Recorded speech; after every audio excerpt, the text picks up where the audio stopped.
YCP నేతలకు sudden గా CBI మీద ప్రేమ పుట్టుకొచ్చింది.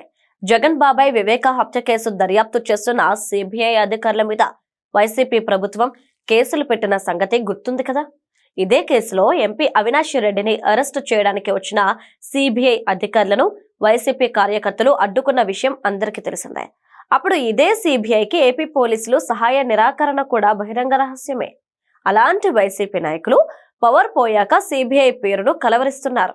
Party big boss Jaganmohan Reddy దగ్గర మొదలుకొని మాజీ మంత్రి కాకాని గోవర్ధన్ రెడ్డి వరకు అందరూ సిబిఐ విచారణ కోసం డిమాండ్ చేస్తున్నారు.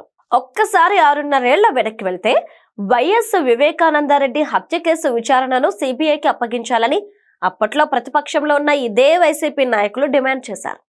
వాళ్లే అడుగుతున్నారు కదా అని అప్పటి సీఎం చంద్రబాబు వివేకా కేసును సిబిఐకి అప్పగించారు.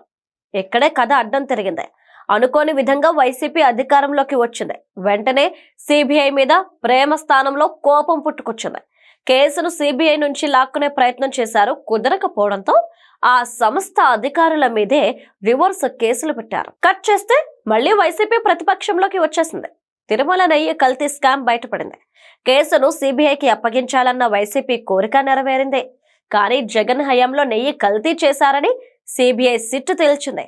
పరకామణి చోరీలో కొత్త కోణాలు వెలుగు చూశాయి. అప్పుడు ఈ కేసును సిబిఐకి అప్పగించాలని డిమాండ్ చేశారు. చివరికి విజయవాడలో ప్రభుత్వ భూములు ఆక్రమించి కట్టుకున్న ఇళ్లను కూల్చేసిన ఆ సంఘటనపై సిబిఐ విచారణ చేయించాలని కోరుతున్నారు వైసీపీ అధినేత జగన్ రెడ్డి.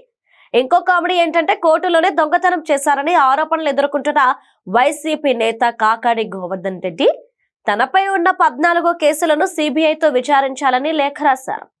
అధికారంలో ఉండగా అస్సలు నచ్చని సిబిఐ మీద ప్రతిపక్షంలోకి రాగానే ఎంత ప్రేమ ఎలా పుట్టుకొచ్చింది అనేది చాలా మందికి అర్థం కావడం లేదు.